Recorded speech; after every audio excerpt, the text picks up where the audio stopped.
Hi, I'm Mrs. Painter. Welcome to my channel. Please like, share, and subscribe. Today we are going to do some fermenting. We are going to ferment jalapenos. Let's come over here to our work surface. One really important thing is you're going to want to wear some plastic gloves because the seeds and the peppers and the juices of the peppers will really burn your hands, and you won't notice it at first, but if you make the mistake of wiping your eyes off with your hands after touching these peppers, you'll really regret it. So let's go ahead and get some gloves on here. There we go. And we've got some peppers. So I found two things that I like to use. I like to just use obviously a knife, but then this metal spoon is really good for scraping the seeds out, because if you use your thumbnail to do it, you're eventually going to put a hole in your gloves.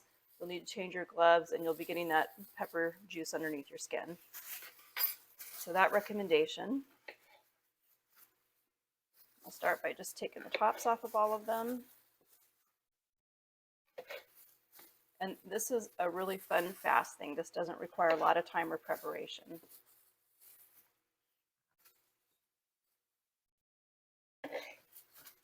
And all the scraps are going to go in our compost bin. I got really lucky this year. Put seeds from this kind of process in my compost for tomatoes and for peppers. I don't ferment tomatoes, but other cooking processes like making pasta sauce. And the benefit was I had a bunch of seedlings come up in my compost, so I didn't actually start any tomatoes for outside this year because they started themselves. That was pretty amazing. All right, so we have all the tops off. Now we're just going to cut these in half. And see if you can see what I'm doing here. Let's go ahead and scrape out the inside using this, if you can see what I'm doing. There we go. Just using this metal spoon, kind of like if you were going to do a melon baller. Same effect, comes out great. So I have two mason jars, quart-sized jars, and I'm probably only going to need one of them now that I look at how many peppers came out of that bag. You're not required to sterilize the jars for fermenting, but I actually do give them a quick sterilization. Supplies that you use when you're fermenting are relatively simple. The one thing you absolutely have to have is a non-iodized salt. I'm going to be using Redmond Sea Salt. I also like pink Himalayan sea salt. So to a quart jar, you're going to use 1.5 tablespoons of salt. And this is necessary for the fermentation process. Everything else that we're going to add in there is optional. And depending on what type of seasonings that you like, you may choose to use other seasonings. Today I'm going to use some cumin and some mustard seed. And I'm also going to use 3 cloves of sliced garlic. And then we're going to use filtered water. We're using filtered water because we don't want any water that has chlorine in it, because that would impede the fermentation process. See how easy that works? This works so easy. I find that the dark green peppers are actually better for fermenting if you want to do it for snacking. The ones that have more red or orange on them tend to get a little soggy, which is fine if you're using them for culinary purposes, if you're going to add them into a dish that you're preparing. But if I'm going to eat a pepper, I'd much rather have it be crisp or somewhat crisp. And the longer you ferment them, you don't want to ferment them too long, because if you ferment them for a very long time, of course they would start to get a little more soggy at that point. So depending on how warm your house is, you're going to want to do 3 to 5 days. I would say in the summertime here in Nevada, when it's hot, 3 days is more than adequate. But in the wintertime, I'd probably do 5 days for fermenting projects. Now, the first time I fermented, I watched a show by Stacy and Doug. It's another YouTube channel. and I liked it so much, I went ahead and bought a book by Mason Tops. I will link to the kit by Mason Tops in the description of the video, along with the directions for what I'm doing. But they have a lot of recipes in them for fermenting. And I don't know that this specific recipe is in there. This is just basic fermenting. Things that I've fermented that I really, really like, one of my favorites is carrots. Carrots stay nice and crisp. With carrots, I like to add dill into mine. But again, keep in mind, you can use whatever type of flavor you like. If you don't like dill or you don't like garlic, use a different flavor. But definitely use the salt. Now I have the Mason Tops, the silicone lids, and I have the what they call pickle pucks. It basically looks like a glass hockey puck, and it weights the vegetables underneath the liquid content, which is important. That's what keeps them from going bad. Now you could use a cabbage leaf if you'd like. That works. You could take another smaller glass and push it down inside the opening of your jar. I'm using the wide mouth jar, so that would be easy to do with that. I do so much fermenting, I went ahead and invested in the kit, and you can actually buy the tops and the pucks separately. You don't have to buy the kit to get that. But if you're new to fermenting and you want a guide with extra recipes, it is a really good resource. I recommend it.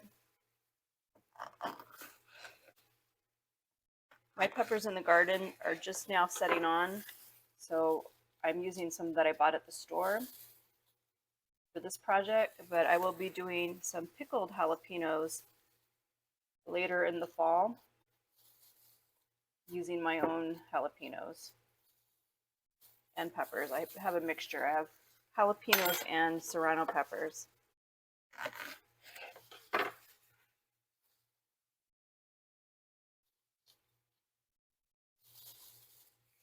I guess if you wanted to, you could leave the seeds in and do rings, but the seeds add a lot of heat to it.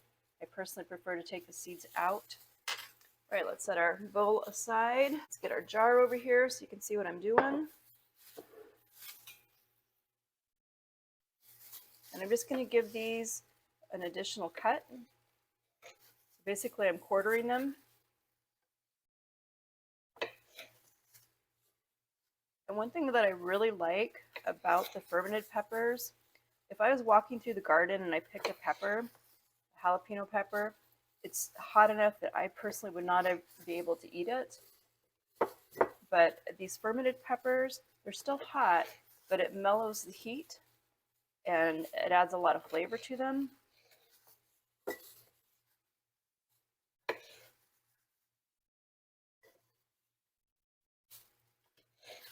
And I'll show you after we're done prepping this jar some peppers that I already fermented. And I'll take a bite of one just so you can see. I think even somebody who's a little more sensitive to heat would enjoy these peppers. And I'm doing jalapenos today, but there's no reason why you couldn't do another type of pepper if you have those peppers, especially if you had a bumper crop in your garden.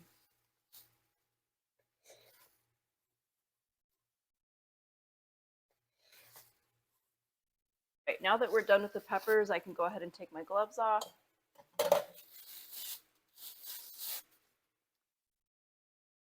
So we've gone ahead and chopped up our peppers, and that was super fast. Now we're going to go ahead and add some seasoning to it.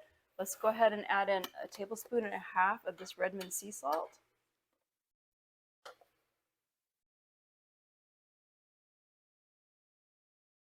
And I'm just loosely measuring 1/2 there. And then let's go ahead and slice up some garlic here so that we can add 3 cloves of garlic. Ready, let's just give these a few slices.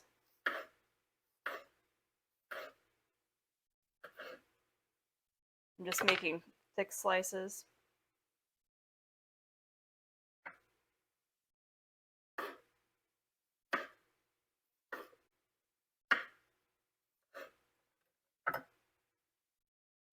All right, the next thing we're going to do is we're going to add our cumin. And I'm just going to put a 1/4 teaspoon in. This cumin does have a pretty strong taste to it. And the same with the mustard seed.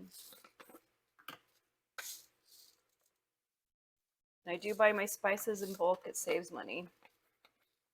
So we almost have this going here. I'm going to step aside for just a moment and add some filtered water. You can see how nice this is starting to look. I just have one of these shish kebab sticks here. I'm going to take this. Oops, there, we dropped one. Take this and work it around a little bit. Get that salt mixed in.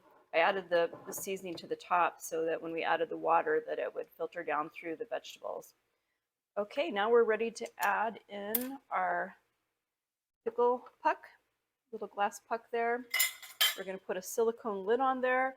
The cool thing about this is it keeps bugs from getting in, but it also has a little vent you can see, kind of like a baby bottle, that lets air in. And just screw it on like this. So there you go. Very easy fermenting peppers. And let's go ahead and try one. I have a jar over here of some that I've already made.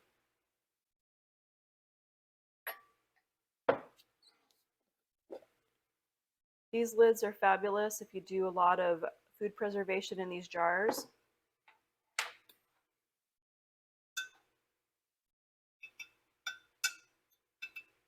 Oops. Oh, see if I can get this out. Got it. All right, just so you can believe me, anybody that's got a fear of hot food, you could eat it this way.